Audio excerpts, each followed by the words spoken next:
अच्छा, आज आप करेंगे? पहले आप करवाओ उसके बाद ठीक है। मैं एक चीज बताऊं।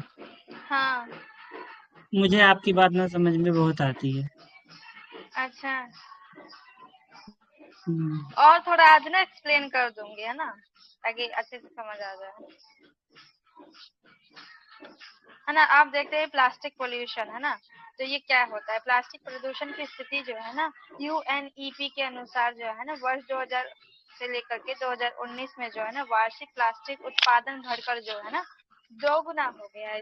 मतलब जितना हम प्रोड्यूस कर रहे हैं, जहाँ पहले कम हो रहा था, वो मतलब कि 20 सालों में ही जो है ना, उसका दुगना हो गया है। प्लास्टिक उत्पादन में भारत का जो है ना, दुनिया में तीसरा स्थान है।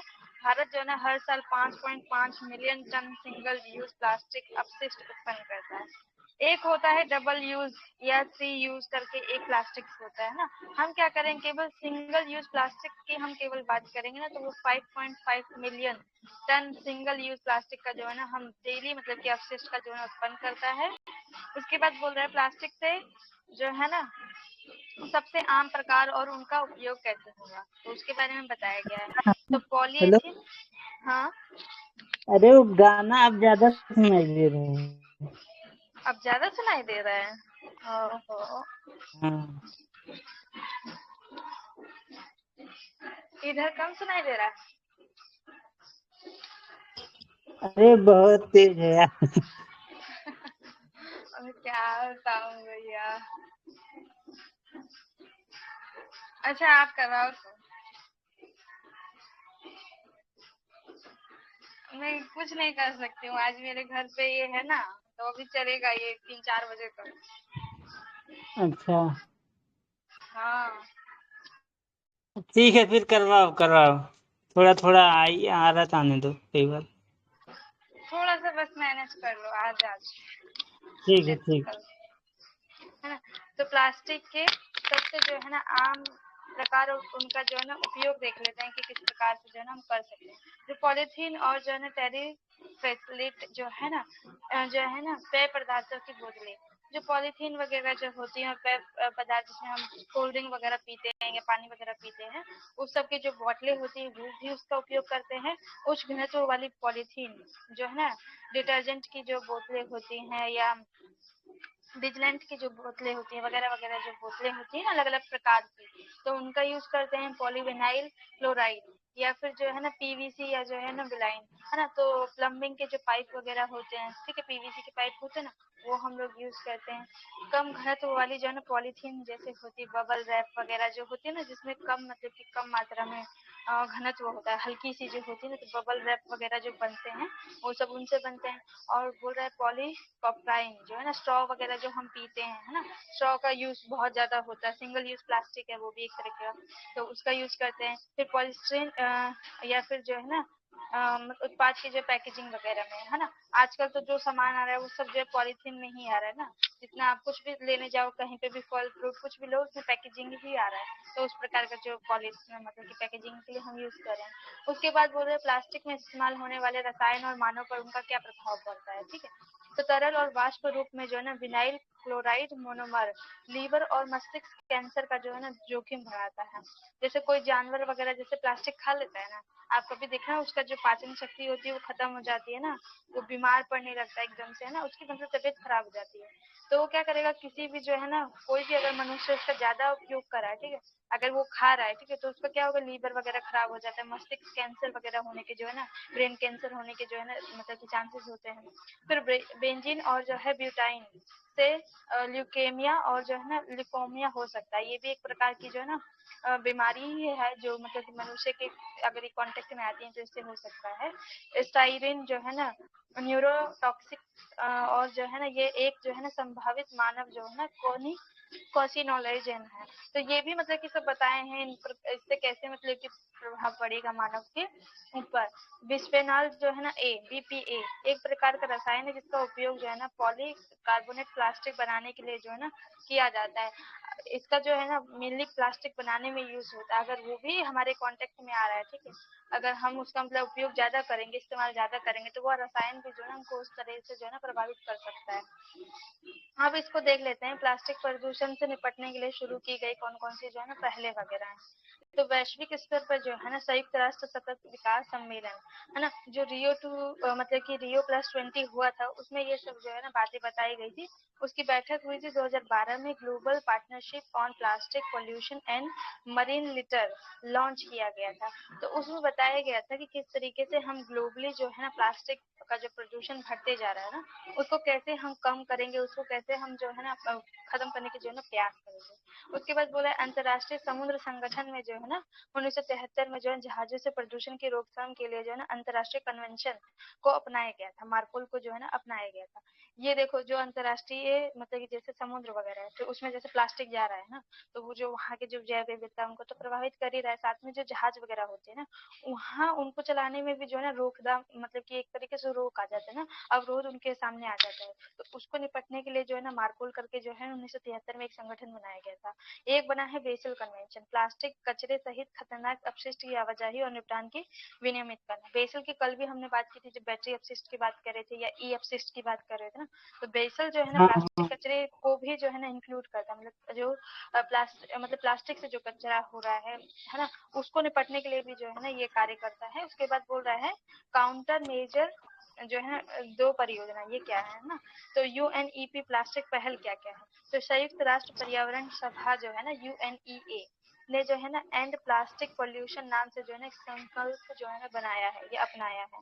मतलब कि हम चाह रहे हैं कि जो एंड हो जाए प्लास्टिक, जो हम पोल्यूशन फैलाते जा रहे हैं धीरे धीरे, तो उसको हम एंड करना चाह रहे हैं। उसके बाद बोला है कि ग्लो लीटर, ये जो है ना एक नॉर्वे सरकार, आईएमओ और जो है ना एफएओ के बीच में एक परियोजना है। इसका लक्ष्य जो है ना समुद्र में मौजूद प्लास्टिक अपशिष्ट को जो है ना कम करना है। तो जो ये ग्लो लीटर जो है ना, ये मतलब कि समुद्र में जो होने वाले जितने भी प्लास्टिक अपशिष्ट है उसको कम करने की जो है ना एक संगठन बना हुआ है, तो उसको काम कर रहा है। उसके उपरांत जो है ना, उसके बाद बोले अपशिष्टों और अन्य पदार्थ की डंपिंग द्वारा समुद्र प्रदूषण की रोकथाम पर जो है ना कन्वेंशन भी हुआ है, जो 1972 को जो है लागू किया गया था। इसे लंदन कन्वेंशन भी जो है ना कहा जाता है। पूछ सकता है कि लंदन कन्वेंशन क्या होता है। तो ये जो है ना प्लास्टिक अपशिष्ट से ही जुड़ा हुआ है, जो कि मतलब कि समुद्री प्रदूषण को कम करने का जो है ना कार्य कर रहा है। अब देख, हाँ। ये तो विश्व की बात हो गई, ठीक है। अब ये देख लेते हैं कि हम्म। भारत में कौन कौन सी जो है ना पहले की गई है। तो पर्यावरण हाँ। संरक्षण अधिनियम 1986 के तहत जो है ना प्लास्टिक अपशिष्ट प्रबंधन नियम 2016 को जो है ना लागू किया गया है। मतलब पहले से ऑलरेडी अधिनियम तो हमारे देश में बना हुआ है, उसी के अंदर जो है ना कुछ नियम भी बनाए गए थे, जो कि स्पेसिफिकली जो है ना प्लास्टिक को कैसे प्रबंधन करना, उसके लिए नियम आया था 2016 में। जो है ना 2022 में कुछ चिन्हित सिंगल यूज प्लास्टिक पर प्रतिबंध लगाया गया था।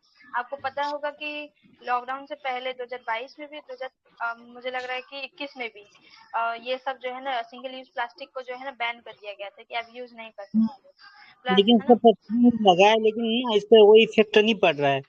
देश की राजधानी क्यों। दिल्ली में सरकार के नाक के नीचे जो है ना, ये एजेंसियों के नाक के नीचे ही पॉलीथीन का धड़ल्ले से बिक्री हो रहा है। हाँ बिल्कुल होता है, अभी सब यूज करें, जब तक बैन था तब तक नहीं हो रहा था, आज के डेट में सबको यूज करें, है ना। उसके बाद जो नहीं, है ना बैन था प्लास्टिक। तब भी कर रहे थे, बैन था तब भी कर रहे थे, तो देख करके चालान काटते थे। तो लेकिन ये अच्छा। ना, जब तक इसके मतलब प्लास्टिक के अलावा जब कोई इसका विकल्प और जब तक नहीं देंगे ना, जब तक जो है ना ये लोग यूज करना बंद नहीं करेंगे। इसके लिए ना कोई विकल्प देना पड़ेगा उनको, इस वजह से। हाँ बिल्कुल, विकल्प होगा तभी लोग उसको छोड़ेंगे। हम्म। उसके बाद जो है ना प्लास्टिक अपशिष्ट प्रबंधन नियम 2016 के तहत जो है ना प्लास्टिक उत्पाद के लिए विस्तारित उत्पादक उत्तरदायित्व ईपीआर बना हुआ है, जो कल भी हम ईपीआर को बात किए थे। तो इसके लिए भी जो है ना ईपीआर का जो है प्रावधान किया गया है। अन प्लास्टिक कलेक्टिव पहल शुरू की गई है, ये भारतीय उद्योग परिसंघ जो है ना संयुक्त राष्ट्र पर्यावरण का कार्यक्रम और जो है ना WWF इंडिया द्वारा जो है ना इसे जो है स्थापित किया गया है। मतलब कि इसमें कई सारे जो है ना संगठन इसमें सम्मिलित है, जो कि अपने अपने स्तर पे जो है ना काम कर रहे हैं।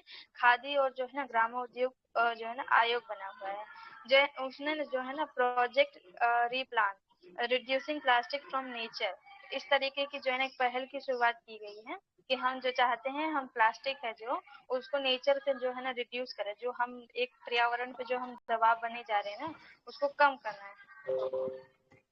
अब देख लेते हैं कि एक लाइफ मिशन भी आया है, तो वो भी इसी के अंतर्गत किया गया है। प्लास्टिक सिंगल यूज प्लास्टिक का जो है ना इसी के अंतर्गत प्लास्टिक बैग, स्ट्रॉ, कप्स और प्लेट सहित एकल उपयोग प्लास्टिक पर प्रतिबंध लगाया गया है। ठीक, भले ही लगाया गया है लेकिन उसका जो है ना धरातल पे फिर भी यूज हो रहा है, तो उसको हमें कुछ अलग से जो है ना सुझाव और अन्य सोल्यूशन लाने होंगे। बीट प्लास्टिक पोल्यूशन और प्लास्टिक मुक्त भारत जैसे जो है ना अभियान भी जो है ना हमारी सरकार द्वारा जो है ना स्टार्ट किया गया है, लेकिन मुझे तो नहीं लगता अभी हम जो है ना प्लास्टिक को जो है बीट कर पा रहे हैं, क्योंकि बहुत ज्यादा उपयोग हो रहा है, बहुत ज्यादा से बहुत ज्यादा,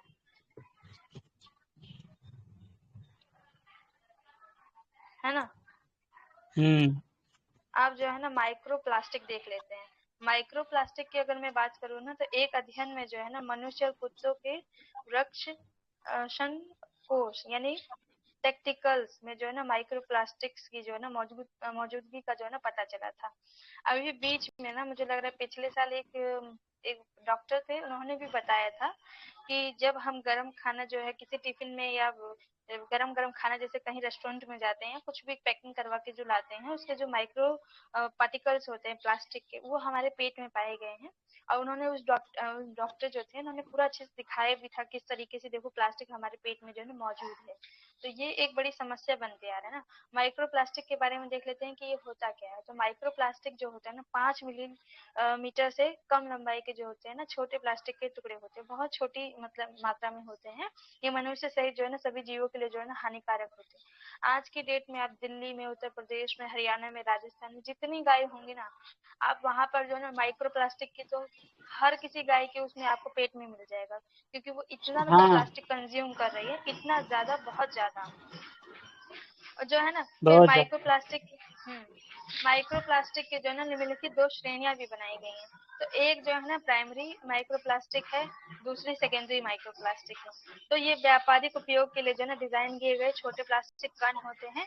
उनके उदाहरण है सौंदर्य मतलब कि प्रसाधन, टूथपेस्ट आदि में प्रयुक्त जो है ना माइक्रो बीड्स होते हैं। ठीक है, दूसरा क्या होता है परिधानों और अन्य प्रकार के वस्त्र उत्पादों, जैसे मछली पकड़ने के लिए जाल से निकलने वाले जो है ना माइक्रो फाइबर। अब देखो जितनी मछलियां होंगी, क्रोकोडाइल होंगे, जो भी अन्य प्रकार की जो भी जैव में पाई जाती है, मतलब कि समुद्र में या पानी में, उनमें भी आपको जो है ना आराम से बर्ड्स जो होती है उसमें माइक्रो प्लास्टिक आपको आराम से मिल जाएगा। अगर आप कभी रिसर्च करेंगे उसमें आराम से निकल जाएगा। ठीक है, तो क्योंकि कपड़े जो हम पहन रहे हैं, ठीक है, जैसे अभी जैसे गंगा में हम स्नान करके आए, ठीक है, सब कोई, अब वहां पे कुछ लोग ऐसे भी होंगे जो कपड़े को वहीं डाल के आ गए होंगे, अब वो तो बह के चला गया नीचे। जब वो नीचे चला जाएगा तो हम्म। उसमें जो प्लास्टिक यूज हो रहा है वो तो किसी जीव के मुंह में जा रहा है ना, तो कैसे हम उसको रोकथाम करेंगे। अरे हमको खुद को तो चूहा होता है ना, चूहा हम्म, चूहा के अंदर भी चूहा तो बहुत सारा प्लास्टिक खाता है। वो तो खुद ही मतलब वो तो जानबूझ के खाता है ना। हाँ, अरे वो तो हमारा लंच बॉक्स काट दिया था। वो तो क्या बताऊं, मेरे घर की अलमारी को खा चुका है। तो वो तो खा ही जाते हैं। उसके बाद देखते हैं सेकेंडरी माइक्रो प्लास्टिक क्या होता है। ये ऐसे कण हैं जो पानी की बोतल जैसे बड़े आकार के प्लास्टिक उत्पादों को जो है ना क्षरण होने से उत्पन्न होते हैं। देखो समुद्र में जो पानी की बोतल गिरी हुई, जो स्ट्रॉ गिरा हुआ है, जब उस पर हम्म, धूप पड़ेगी ना भैया, तो वो अपना जो है त्वचा छोड़ता है, नीचे नीचे से ना माइक्रो प्लास्टिक भी जो है ना थोड़ा थोड़ा गल के जो है ना पानी में हम्म, बह जाता है, तो वो भी उसको नुकसान कर रहा है। माइक्रो प्लास्टिक के प्रभाव को देखेंगे ना, तो पर्यावरण में हम्म, किस प्रकार से जो इसके प्रभाव को छोड़ रहा है। समुद्री जीव इसे गलती से भोजन समझ के निगल सकते हैं, जिससे ये उनके जो है ना लिए विषाक्त सिद्ध हो सकता है। इससे जो है ना इससे संपूर्ण खाद्य श्रृंखला को नुकसान पहुंचता है। हाँ, उनके लिए तो वो एक जहर के समान है ना। वो तो डॉक्टर के पास जाते नहीं, मानव के चला जाए तो वो तो फिर भी चला जाता है, तो उनके लिए तो एक जहर हो गया है। उसके बाद बात करेंगे मानव स्वास्थ्य जोखिम के बारे में ना, तो ये जो है ना अंतःस्रावी व्यवधान है, वजन बढ़ना, इंसुलिन प्रतिरोध, प्रजनन स्वास्थ्य में गिरावट, कैंसर जैसी बीमारी का कारण भी जो है ना बन सकता है। आप सोचो कैंसर जैसी जब बीमारी हो सकती है तो ये कितना मतलब कि इफेक्ट, मतलब कि कितना ज्यादा इफेक्ट करेगा बॉडी को, है ना।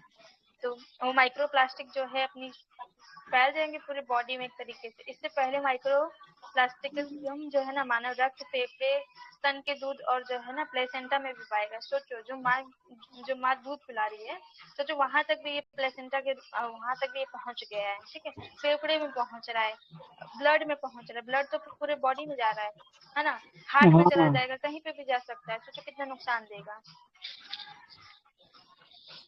आप जो बात करते हैं प्लास्टिक ओवरशूट डे, है ना, ज्यादा तो आवाज नहीं आ रही है ना? नहीं नहीं ठीक है ना, ठीक है। अंकिता भी आई हुई है।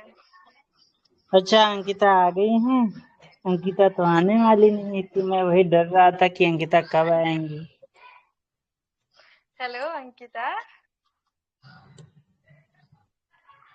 आज बोलूंगी नहीं, भले ही कोई मेरे को बुलाए। आज जो है ना अंकिता अप्रैल फूल बना रही है कि सच में कर रही है, कुछ समझ ही नहीं आ रहा है। अब बोल ही राधे नहीं रही राधे। है। राधे राधे। राधे मैं राधे। कब का सुनना सिस्टर स्टार्ट किया उससे पहले का। मैं सोची सिस्टर बता रही तो मैं क्यों कुछ बोली, इसलिए कुछ नहीं बोली। तो बोलना चाहिए था ना आपको। नहीं बता रहे हो तो मैं हम सोची तो बाद में सोचे भाई बोलूंगी। आज अंकिता नहीं आएंगी। हाँ क्योंकि हम लोग भी ना अंकिता फूल बना रही थी, हम लोग भी कांटे बना रहे थे।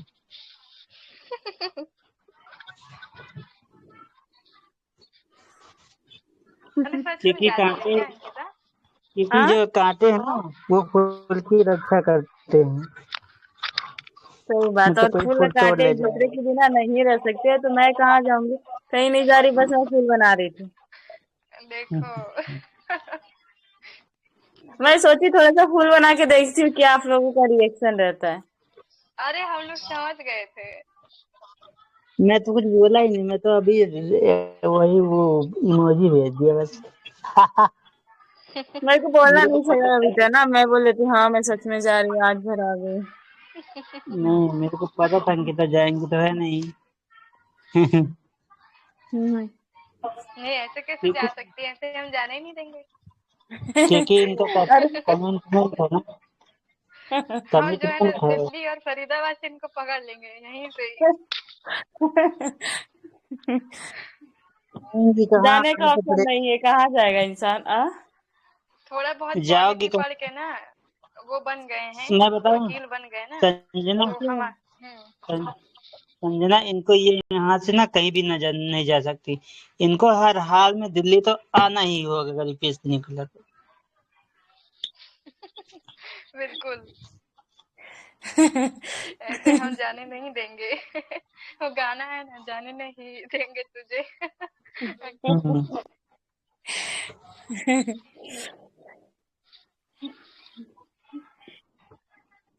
चलो बोले तब थोड़ा सा करते और हैं ना। बताना। हाँ आ? जाने नहीं देंगे तुझे, उसके बाद एक लाइन और बताना। पता नहीं उसके आगे क्या है। नहीं भाई कहाँ जाएंगे हम, जाने का रास्ता नहीं है हम लोग का, तीनों का बस आ गए हैं, बस जाने का है रास्ता नहीं है। मैं कहाँ जाऊंगी, कहीं नहीं। हाँ करो स्टार्ट अब। आ? आगे बताओ। हाँ आगे बताओ। अंकिता सुनो, आप करवाओ ना, मेरे इधर ना बहुत थोड़ा शोर हो रहा है। नहीं थोड़ा सा बताओ फिर मैं बताता हूँ। आप बता दो तब, आप लोग हाँ बता तो दो और बताओ। हाँ बताओ भैया बताओ, मैं बताऊंगी आगे। देखो प्लास्टिक ओवर शूट डे के बारे में बताना है ना, हम्म।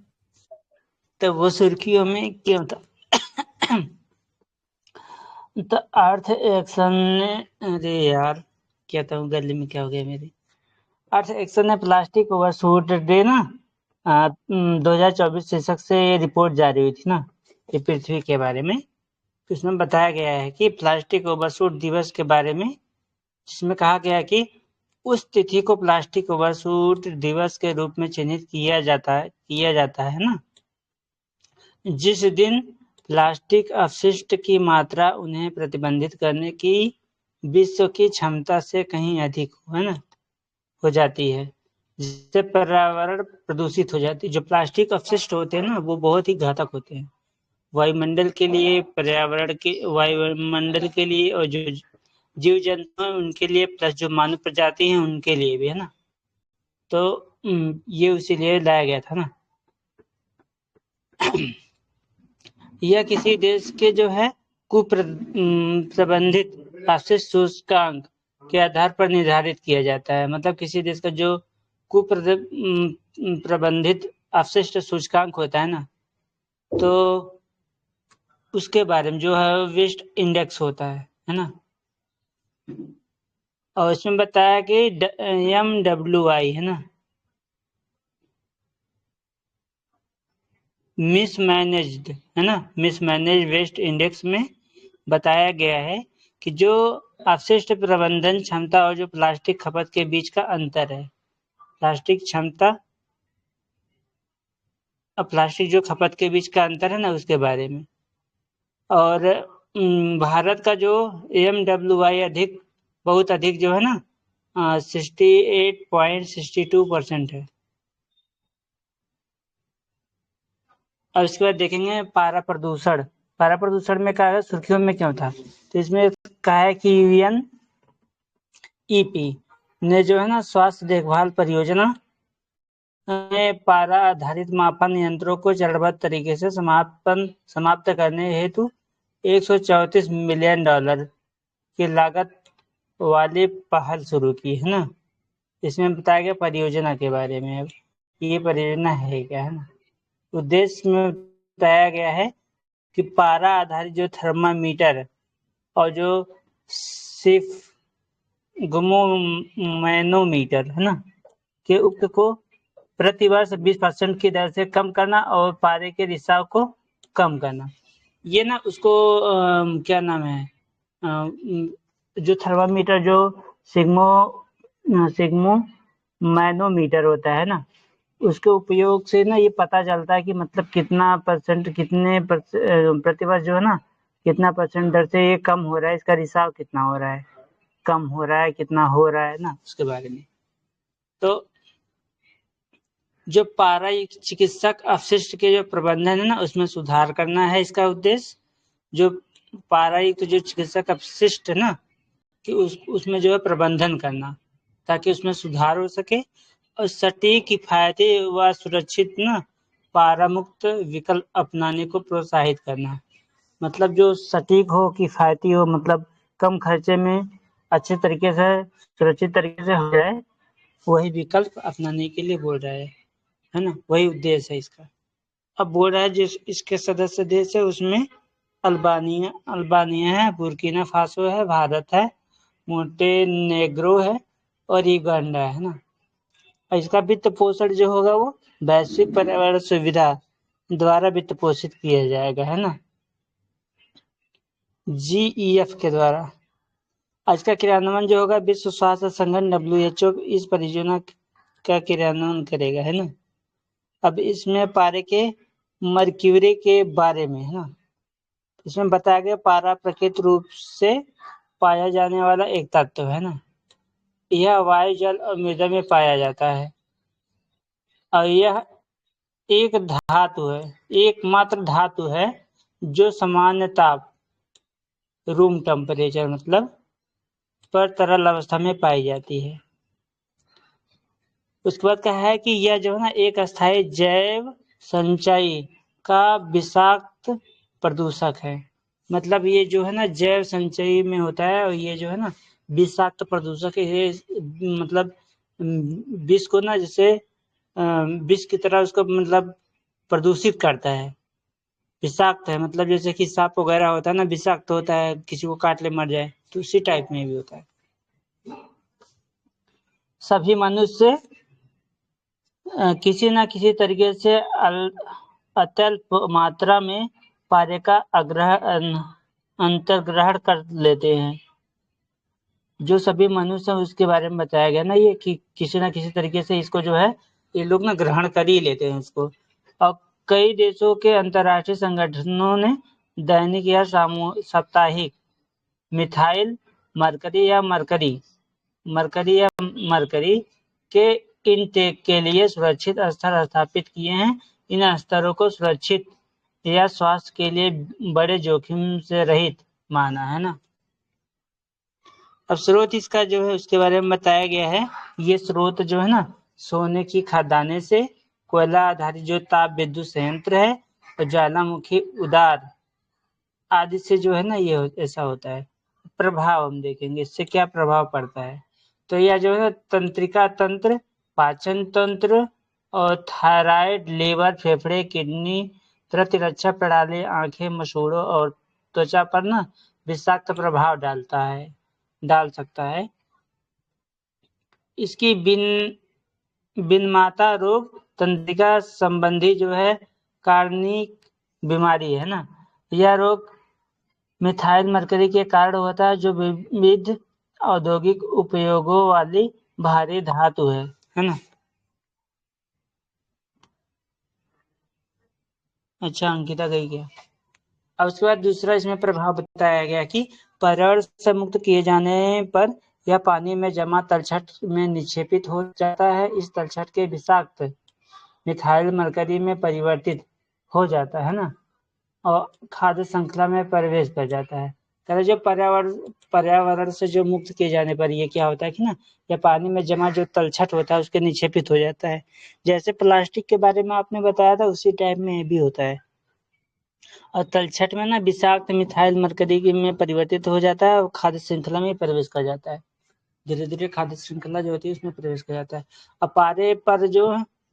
पारे पर मिनमाता अभिसमय है ना, इसे जो है 2013 में कुमामोटो जापान में अपनाया गया था ना। कुमामोटो, वहां पे कुमामोटो शहर है उनका। यह लागू 2017 में हुआ था ना। उसके बाद यह है मानव स्वास्थ्य और पर्यावरण को पारे के प्रतिकूल प्रभाव से बचाने के लिए विश्व की पहली कानूनी एवं बाध्यकारी संधि है, जो मानव स्वास्थ्य और पर्यावरण के पारे के प्रतिकूल जो प्रभाव है ना, उससे बचने के लिए विश्व की जो है ना ये पहली कानूनी रूप से बाध्यकारी संधि हुई थी कई देशों के बीच में ना, जिस अभिसमय का नाम उस जापानी शहर मिनमाता के नाम पर रखा गया है ना। अब जो मिनमाता रोग का केंद्र था, वहां पे मिनमाता नामक रोग होता था, तो जो है जो जापानी शहर है ना, उसी के नाम शहर का नाम मिनमाता के नाम पर रखा गया था। मीना माता क्या होता है? ये एक्चुअली ऐसा बीमारी होता है ये, है ना। उद्देश्य के बारे में बताया गया, पारे की नई खाद्यान्नों पर प्रतिबंध लगाना। इसका उद्देश्य था कि जो पारे की नई खाद्यान्नें हैं उसमें प्रतिबंध लगाना, है ना। और मौजूदा खाद्यान्नों में खनन को चरणबद्ध तरीके से समाप्त करना, उत्पादों एवं प्रक्रियाओं में पारे के उपयोग को चरणबद्ध तरीके से समाप्त करना और कम करना। क्योंकि जो पारे होते हैं, जैसे कि कोयला की खदान होगा, लोहे का खदान होगा, वहाँ पे बहुत सारा मतलब पारा उसका हाई होता है। वहाँ पे बहुत सारी गर्मी वगैरह, बहुत सारे जो है ना गैस वगैरह रिलीज होते हैं, तो जिससे रिलीज होने से गैस वगैरह बहुत ही विषाक्त होती हैं। ऐसे ही भोपाल गैस त्रासदी भी तो हुई थी, बहुत सारे लोग मारे गए थे। इसी टाइप में होता है ना, तो उसको जो है उसी के प्रबंधन के लिए बनाया गया है। और भारत में ना 2018 में इसकी अभी पुष्टि की थी ना। अब अस्थायी कार्बनिक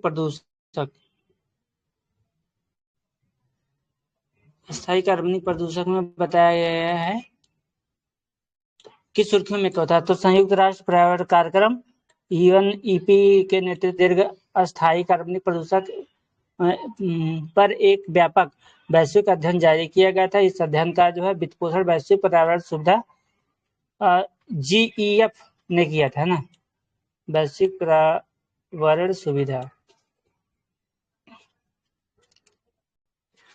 अब बताया कि अध्ययन के मुख्य बिंदुओं पर एक नजर है ना, जो इसमें अध्ययन किया गया है उसके जो बिंदु मिले हैं उस पर नजर है ना। अब देखेंगे इसमें 2004 से वैश्विक स्तर पर की गई जो विनियामक कार्रवाइयों के कारण 12 दीर्घ अस्थायी कार्बनिक प्रदूषकों POPs के उपयोग में गिरावट दर्ज की गई है ना। अब ह्यूमन मिल्क, माता का दूध मतलब, के सैंपल में सिंथेटिक कीटनाशक DDT, डाइक्लोरो डाइफेनिल और ट्राइक्लोरो इथेन की मात्रा में 2004 से 70% से अधिक की कमी दर्ज की गई है। जो माता का दूध है उसमें जो है इसकी कमी महसूस मतलब दर्ज की गई है। पीओपीएस की जगह लाए गए रसायनों की उच्च सांद्रता पाई गई है। ज्ञातव्य है कि इन रसायनों के दीर्घस्थायी कार्बनिक प्रदूषकों के गुणों के समान गुण होने के कारण इन्हें प्रतिबंधित कर दिया गया है ना। जो दीर्घ स्थायी मतलब लंबे समय वाले जो कार्बनिक प्रदूषक के जो गुण है ना, वो समान गुण होने के कारण इन्हें जो है ना प्रतिबंधित कर दिया गया है। उदाहरण के लिए इसे बताया गया है कि पर एंड पॉलीफ्लोरो एल्किल सब्सटेंस है ना। और इसमें बताया गया है अस्थायी कार्बनिक प्रदूषकों के बारे में। अस्थायी जो कार्बनिक प्रदूषक है उसके बारे में।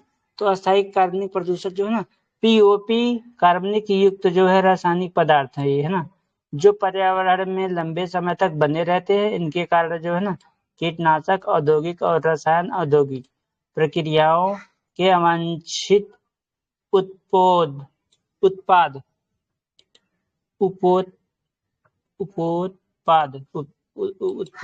है ना।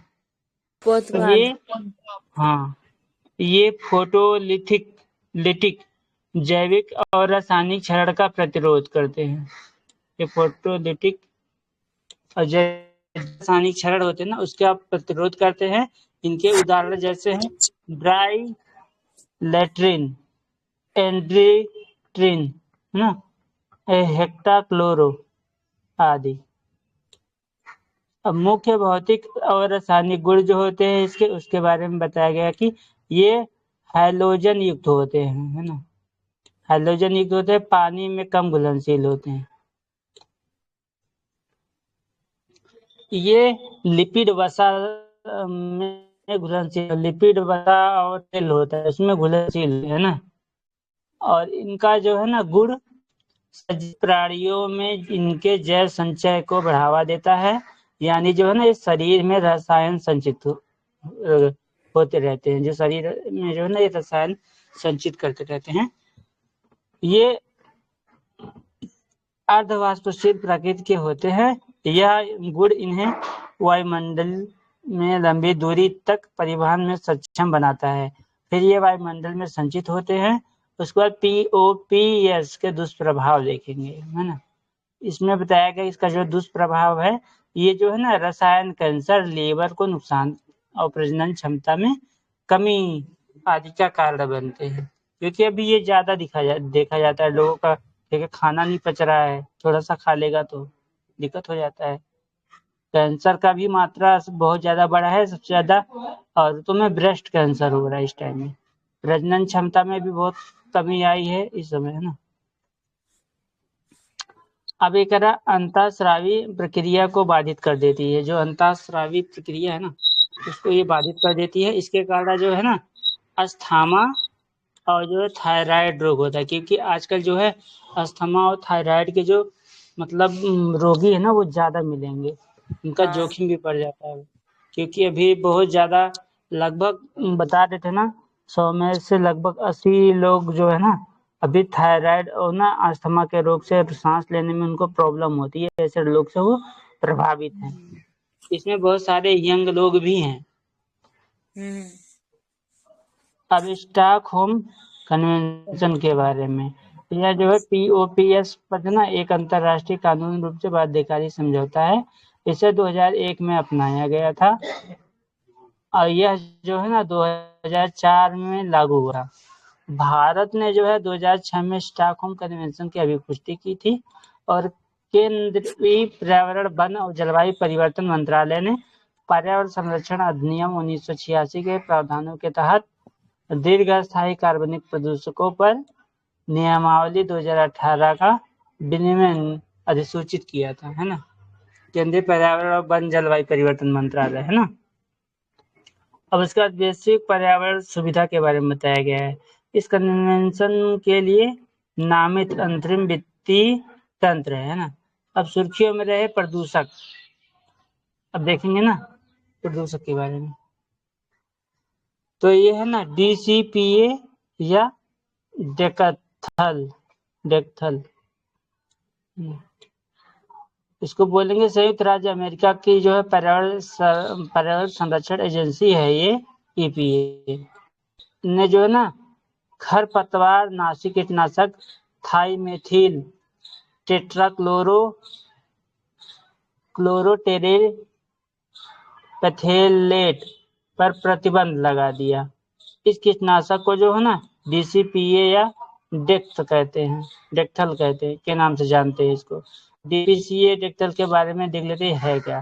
तो इस खरपतवार नाशी का उपयोग जो है ब्रोकोली और ब्रसेल्स स्प्राउट्स, गोभी और प्याज जैसी फसलों की खेती में किया जाता है ना खरपतवार नाशी। क्योंकि ये जो खरपतवार होंगे जैसे जब सब्जियां वगैरह लोग उगाते हैं गोभी प्याज वगैरह तो उसमें ये डाल देंगे तो वो जो है जो खरपतवार घास फूस जानते हैं उग जाते हैं वो उगेंगे नहीं।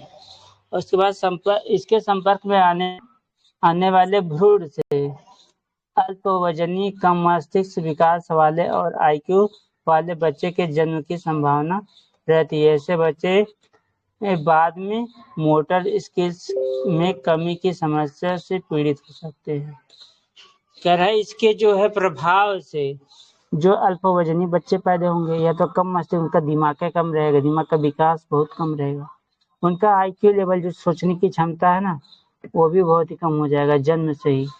और बच्चे के जन्म की जो है संभावना रहती है उसमें। लेकिन जो है ना ऐसे बच्चे बाद में जो है ना जैसे मोटर स्किल्स की कमी उनको रहती है क्योंकि उनके पास बहुत ही उनको मतलब इससे बहुत ही परेशानी हो जाती है। अब उसके बाद बोल रहे हैं ना बिस्फेनॉल A BPA उसको बोल सकते हैं। बोला है विश्व में प्लास्टिक प्रदूषण को खत्म करने के संबंध में संयुक्त राष्ट्र पर्यावरण कार्यक्रम के जो है ना UNEP के जो है ना धान में वार्ताएं आयोजित की जा रही हैं। इन वार्ताओं में प्लास्टिक पैकेजिंग में बिस्फेनॉल A जैसे हानिकारक रसायनों के उपयोग का मुद्दा भी शामिल है ना। अब बिस्फेनॉल A BPA के बारे में हम देखेंगे है क्या है ना। तो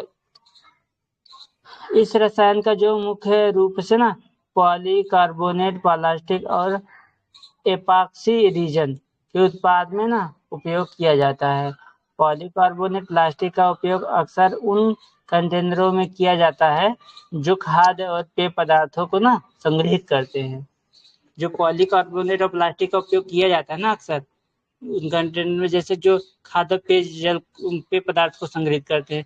बहुत सारे लोग ऐसा करते हैं। बहुत लोग तो जो हम लोग कभी जो खाना वगैरह हम देखो लेके आते हैं वो भी तो हम लोग टिफिन बॉक्स में ले आते हैं और वो बहुत सारा चीज़ें उसमें मिल जाता है। और पॉलीकार्बोनेट जो होते कंटेनर भी होते हैं बहुत सारे जिसमें जो खाद्य और पेय जो पदार्थ है ना अभी लोग देते हैं ले जाओ पैक करा के ले आते हैं। और एपॉक्सी रीजन का धातु उत्पादों है ना जैसे बताया गया इसमें जैसे फूड कैंस है ना बोतल के शीश आदि के भीतर कोटिंग करने के लिए इस्तेमाल किया जाता है। इसके अतिरिक्त ना भ्रूण शिशुओं और बच्चों के मस्तिष्क व प्रोस्टेट ग्रंथि को भी हानिकारक रूप से प्रभावित करता है। जो ना मानव का जो प्रोस्टेट ग्रंथि होती है वो बहुत ही ना नाजुक होती है। इसके बारे में मैंने पढ़ा था। वो बहुत ही मतलब नाजुक होती है जो मतलब भ्रूण होती है भ्रूण के बारे में। और जो शिशु होती है ना और शिशु और जो बच्चे होते हैं उनकी मस्तिष्क पे जो है ना प्रभाव डालते हैं। और जो प्रोस्टेट ग्रंथि है ना उसको काफी हद तक है ना क्षति पहुंचाती है, हानिकारक रूप से उसको प्रभावित करती है। अब देखेंगे पर एन पॉलीफ्लोरोएल्किल सब्सटेंस है ना। इसमें कहा गया कि एक नए शोध से पता चला है कि जो है PFAS के संपर्क में आने से आंत के जो है माइक्रोबायोटा में व्यवधान पैदा हो सकता है ना किडनी की कार्यप्रणाली खराब हो सकती है। PFAS के बारे में देखेंगे इसमें है क्या है ना। इन्हें जो है अक्सर फॉर एवर केमिकल कहा जाता है, क्योंकि ये रसायन पर्यावरण और मानव शरीर में बने रहते हैं। इनकी विखंडन प्रक्रिया काफी धीमी होती है ना। अब PFAS जो होते हैं ना, मानव निर्मित रसायन होते हैं ना, ये जिनका उपयोग रोजमर्रा के उत्पादों में किया जाता है, जैसे जो है non stick cookware, water repellent वस्त्र, दाग प्रतिरोधक वस्त्र और कालीन, और जो है ना कुछ सौंदर्य प्रसाधन और जो अग्निशामक फोम होता है उसके रूप में, है ना। अब PFAS के संपर्क में आने से जो है ना हृदय रोग होता है, कैंसर होता है, जैसे ना कई स्वास्थ्य समस्याएं उत्पन्न हो जाती है लोगों को, क्योंकि जैसे जो ये कुक वगैरह होता है, कुकवेयर होता है, और जो वाटर रिपेलेंट वो होता है वस्त्र, और जो दाग प्रतिरोधक वस्त्र और जो कालीन होते हैं, कुछ सौंदर्य जो प्रसाधन होते हैं, वो सब ना इनमें बहुत ही प्रघात करते हैं, स्वास्थ्य समस्या उत्पन्न करते हैं। वर्तमान में जो है ना PFAS के 3 उप समूह स्टॉकहोम कन्वेंशन के तहत औद्योगिक POFS रूप में ना सूचीबद्ध है। अब देखेंगे सुर्खियों में रही शब्दावलियां, है ना, जो शब्दावलियां उसके बारे में तो कहा है इसमें कि मृदा अम्ली, है ना, मृदा अम्लीकरण, सॉइल एसिडिफिकेशन,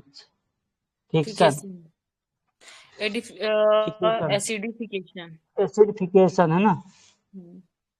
इसमें कहा गया है एक अध्ययन के अनुसार अम्लीकरण की वजह से भारतीय मृदा से जो है ना 3.3 बिलियन टन आवश्यक कार्बन नष्ट हो सकता है, जो अम्लीकरण की वजह से। जैसे कि जो अम्ल वाली चीजें ना वो लोग बहुत ही ज्यादा मृदा में अगर डालेंगे या उसका जो है करेंगे तो उसमें जो है ना मृदा जो है ना नष्ट हो जाती है। मृदा अम्लीकरण के बारे में देखेंगे ये क्या होता है। तो मृदा अम्लीकरण ना वास्तव में एक समय के साथ मृदा का pH मान कम होना है ना। जैसे कि बहुत सारा रासायनिक उर्वरक वगैरह डालने से जो है जो मृदा का जो pH मान होता है ना एक समय में कम हो जाता है। मृदा का अम्लीकरण को बढ़ाने वाले कारक जो होते हैं उसमें बोल रहे हैं ना अमोनिया, है ना। अमोनिया युक्त उर्वरक से मृदा में नाइट्रोजन की लिंकिंग, जब कार्बनिक अवशेष का विघटन होता है तब वे मृदा में कार्बनिक अम्ल निर्मुक्त करते हैं ना। जब कार्बनिक अवशेष का जो है विघटन होता है तब वो क्या करते हैं मृदा में कार्बनिक अम्ल को निर्मुक्त करते हैं। और जो मतलब पौधे होते हैं, पौधों की जड़ें जब सक्रिय विकास चरण में होती हैं तब ये मृदा में कार्बन डाइऑक्साइड, है ना, CO2 निर्मुक्त करती है, जिसके परिणाम स्वरूप मृदा में कार्बनिक अम्ल का निर्माण होता है। क्योंकि जब बहुत सारा रासायनिक वगैरह चीजें डाला जाता है खेत में तो वो जो है ना उनकी जड़ को मजबूत सारा कुछ ना एक ही जगह खींच लेती है, तो वो बहुत सारा चीजें कर लेती है अपने साथ। तो बहुत जैसे डाई यूरिया डालते हैं, अब डाई डालता है तो जड़ को ना मजबूत करने के लिए डाई डालते हैं, यूरिया डालते हैं प्लांट को बढ़ाने के लिए। तो जब ये सब चीजें डालते हैं तो वो ना जो मृदा की शक्ति है उसको बिल्कुल खींच लेता है, तो उसमें बचता है क्या जो कार्बनिक तरीके से उसको कर देते हैं। तो बहुत ही ना उससे मृदा का हास्य होता है। मृदा अम्लीकरण से के प्रभाव, तो मृदा जो है ना अजैविक कार्बन, है ना, का नुकसान, सूक्ष्म जीवों को की हानि होती है, जिसमें जैसे कि केंचुआ वगैरह होता है जो किसान का मित्र होता है, और बहुत सारे जो फंगाई वगैरह होते हैं जो ना जो प्लांट होता है उसको ना ग्रो करने में मदद करते हैं, उनका भी वो समापन हो जाता है, क्योंकि वो रह ही नहीं पाते, क्योंकि ये जो उर्वरक वगैरह होता है ना उसमें उनकी डेथ हो जाती है। और इसमें बताया गया ना एल्यूमिनियम विषाक्तता में वृद्धि और रोगजनक कवक में वृद्धि होते हैं, और पोषक तत्वों की उपलब्धता में कमी हो जाती है। जो पोषक तत्व तो मर गया, क्योंकि वो जो दवा चीजें डाल करके पैदा कर दे, फिर क्या कहाँ से स्वस्थ चीजें पाओगे आप। उसके बाद बोल रहे ना अम्लीय मृदा का प्रबंधन।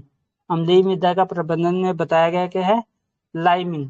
लाइमिंग में जो है ना ऊपरी खेती योग्य मृदा की परत में चूना, जिप्सम या डोलोमाइट का उपयोग करना चाहिए। लाइमिंग में जो है ना ऊपरी खेती में जो है, ऊपरी खेती योग्य जो मृदा होती है ना, उसमें करा पत्थर परत चूना, मृदा की परत में जो है ना चूना डालना चाहिए, जिप्सम या जो है डोलोमाइट का उपयोग करना चाहिए। इसका अगर प्रबंधन करना है तो चूना डाल दो या जिप्सम डाल दो और जो है डोलोमाइट का उपयोग कर लो। और औद्योगिक उत्पादों का उपयोग करना ना, तो चीनी मिलों से जो प्रेस मड होता है, और जो है ना लौह और इस्पात उद्योगों से धातु मल, सीमेंट निर्माण संयंत्रों से फ्लू डस्ट आदि का उपयोग किया जाता है। गन्ना और तीसरा, गन्ना, केला और अम्ल सहिष्णु फसलें उगानी चाहिए।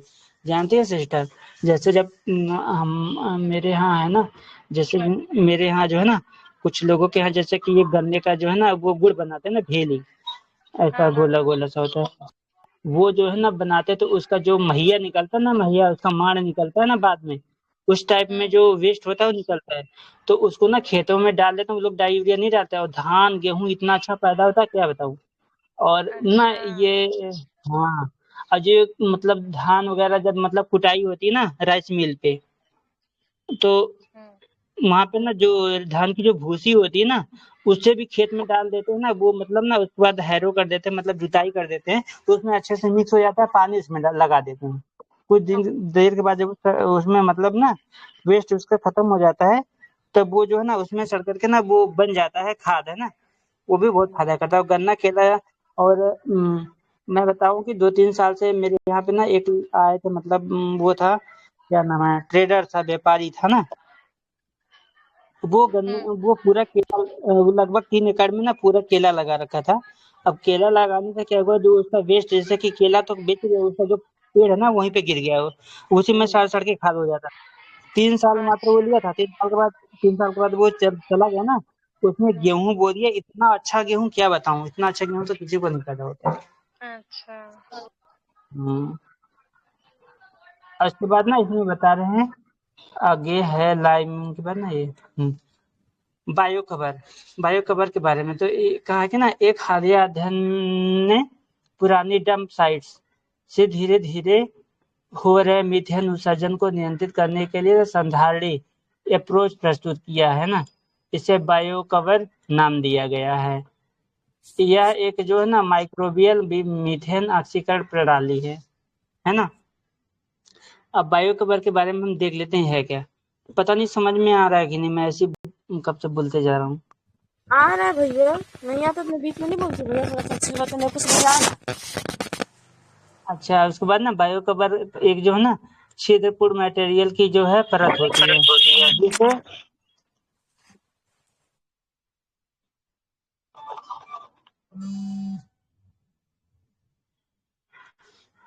मेरे फोन पे फोन आ रहा है, का फोन आ रहा है, मैं अभी आता हूँ।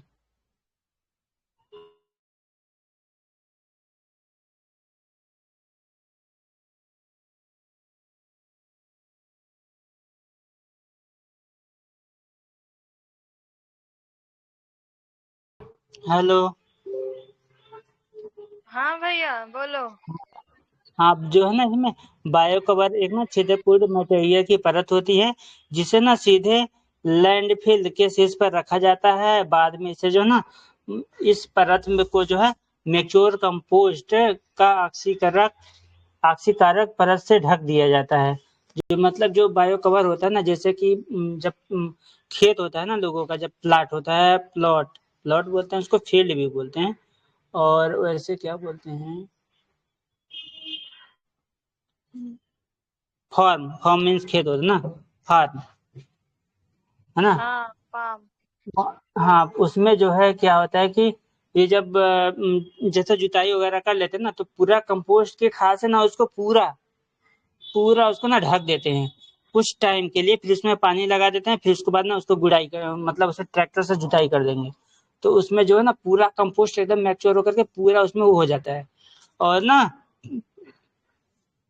वो जो है बहुत ही अच्छा मतलब वो होता है। उसके बाद ये कर रहा है ये मिथोनाट्रोफिक, इसका मतलब मीथेन का उपयोग करने वाले जो बैक्टीरिया होते हैं ना, के विकास और बायोफिल्टर्स के रूप में कार्य करने के लिए इष्टतम स्थिति प्रदान करता है। इस प्रकार जो है ना मीथेन को CO2 में परिवर्तित करके मीथेन उत्सर्जित को नियंत्रित करता है ये। और संभावित जो उपयोग है उसके बारे में बताया गया कि सड़क निर्माण, भूमि सुधार आदि, है ना।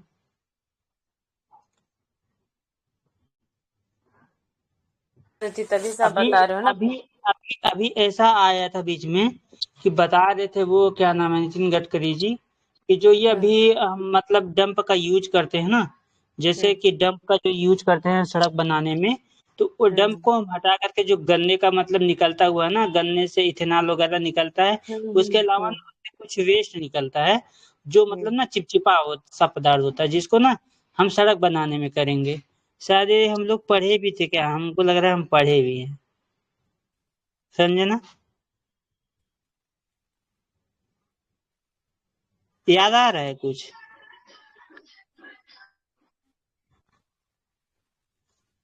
बंद क्यों कर रही हो माइक?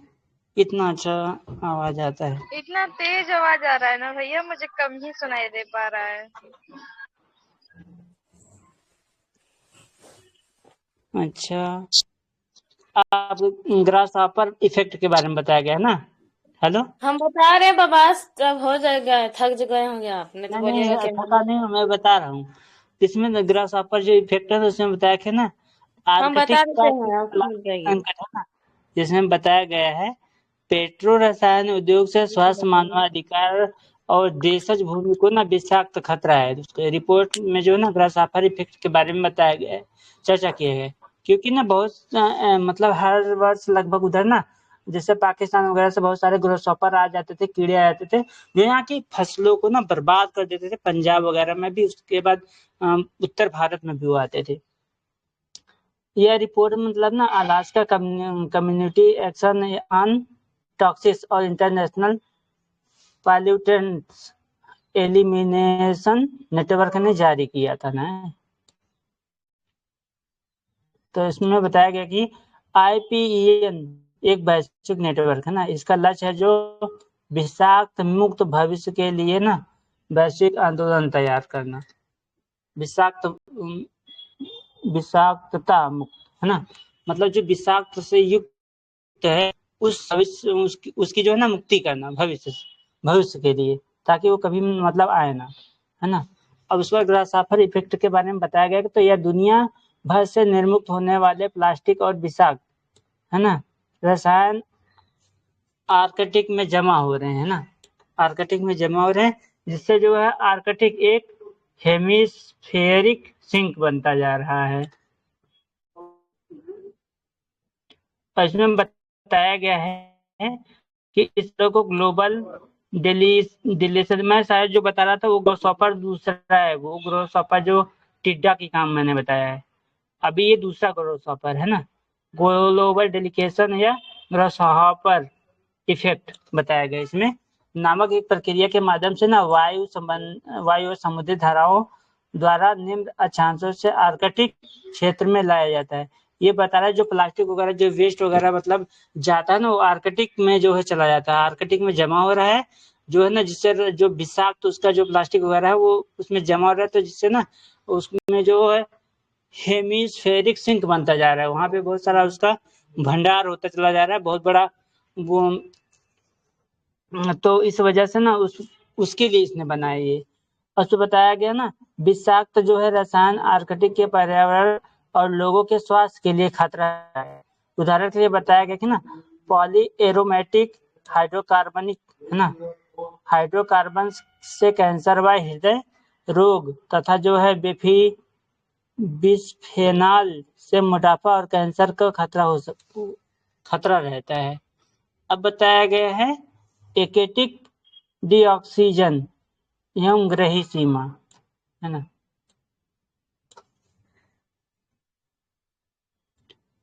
विशेषज्ञों ने जो है ना एकेटिक डीऑक्सीजन के बारे में बताया है कि जो है ना एक नई ग्रही सीमा के रूप में मान्यता देने का मत प्रकट किया गया है कि एकेटिक डीऑक्सीजन के बारे में ये है क्या।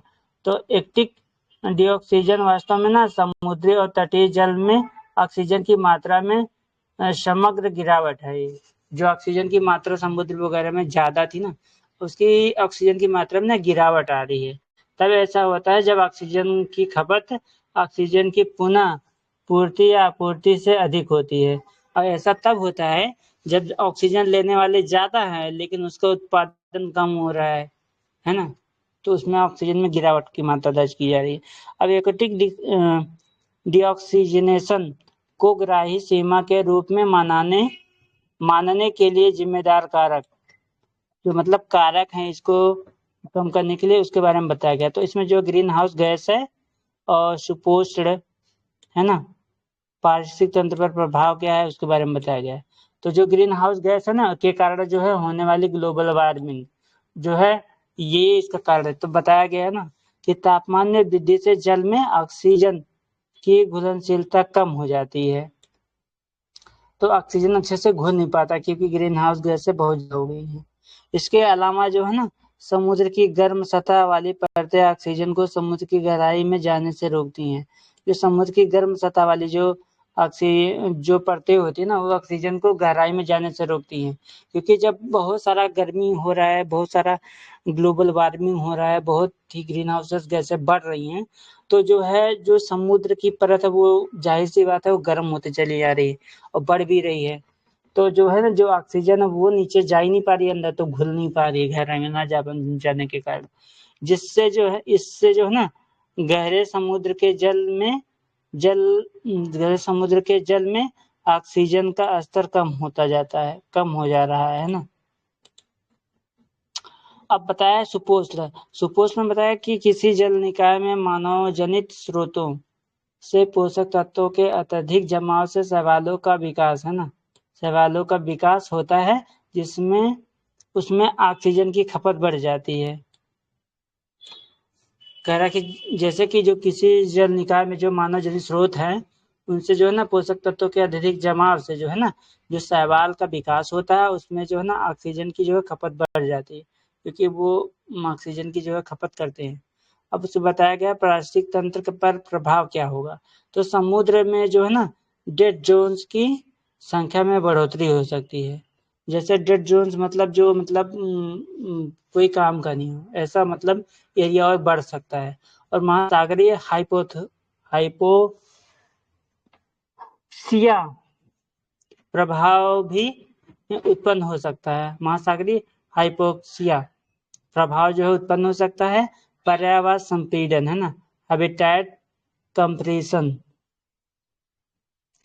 मतलब समुद्री खाद्य जल में परिवर्तन, पृथ्वी की जलवायु में विनिमय और मॉड्यूलेशन हो सकता है। पृथ्वी की जलवायु में विनिमय और मॉड्यूलेशन हो सकता है। ग्राही सीमाएं क्या है, तो ग्राही सीमाएं के बारे में बताया गया है। तो ग्राही सीमाएं जो है पृथ्वी प्रणाली पर मानव जनित गतिविधियों के प्रभाव की सीमाओं का जो है ना वर्णन करने के लिए फ्रेमवर्क है। इन सीमाओं का उल्लंघन होने पर पर्यावरण स्व विनियमन करने में असमर्थ हो जाता है। अब इन 9 प्लैनेटरी बाउंड्रीज में जो है ना बताया कि जो जलवायु परिवर्तन, जीवमंडल की अखंडता और भूमि प्रणाली परिवर्तन, ताजे जल में परिवर्तन, भू रासायनिक प्रवाह और नवीन घटक और समताप मंडली ओजोन परत का क्षरण होगा, वायुमंडली एरोसोल लैंडिंग और महासागर का अम्लीकरण शामिल है। ये चीजें ना समुद्र को जो है ना प्रभावित कर रही हैं। अब कह रहा है कि इससे जो ये चीजें हो सकती हैं है ना।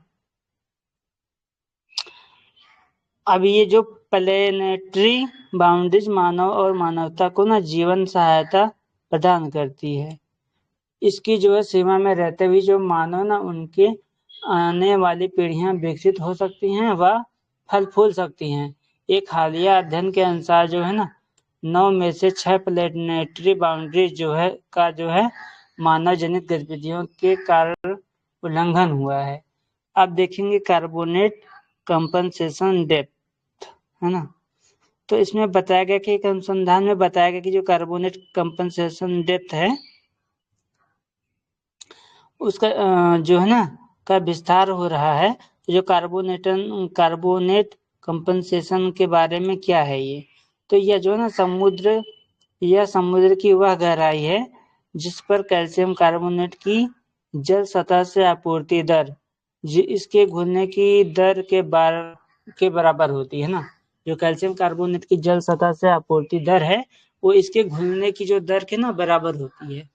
और गहरे समुद्र में नीचे की तलछट में कार्बोनेट कणों की आपूर्ति जल सतह पर पाए जाने वाले प्लवकों की मृत्यु से होती है। जो जल सतह पे पाए जाने वाले जो प्लवक है ना उनकी मृत्यु से होती है। प्लवक में जैसे होते हैं कैल्शियम कार्बोनेट खोल को निर्मुक्त करते हैं ये। अब ये बताया कि जब ये खोल एक निश्चित गहराई मतलब लगभग 4000 मीटर तक समुद्र में नीचे चले जाते हैं ना तब वे जल में ना घुलना आरंभ कर देते हैं। और ऐसा बढ़ते दाब और घटते तापमान और घुली हुई ना CO2 की मात्रा बढ़ती है। ये परिणाम स्वरूप ना समुद्री जल का कैल्शियम कार्बोनेट के संबंध में असंतृप्त हो जाने के कारण होता है। ये जो कैल्शियम कार्बोनेट है ना के संबंध में जो ना ये असंतृप्त हो जाने के कारण होता है। समुद्री जल में जब कैल्शियम कार्बोनेट घुल जाता है। अब उसके बाद बताया कि हाइड्रोजेल के बारे में बताया गया कि भारतीय विज्ञान संस्थान ने पानी से माइक्रोप्लास्टिक हटाने के लिए नया हाइड्रोजन डिजाइन किया है ना। हाइड्रोजेल के बारे में क्या है हाइड्रोजेल? तो हाइड्रोजेल में एक अनोखा इंटरटर्बाइन पॉलीमर नेटवर्क मौजूद है ना। इससे जो है क्या करता है कि यह माइक्रोप्लास्टिक का बंध बनाकर पराबैंगनी प्रकाश विकिरण का उपयोग उनके क्षरण के लिए कर सकता है।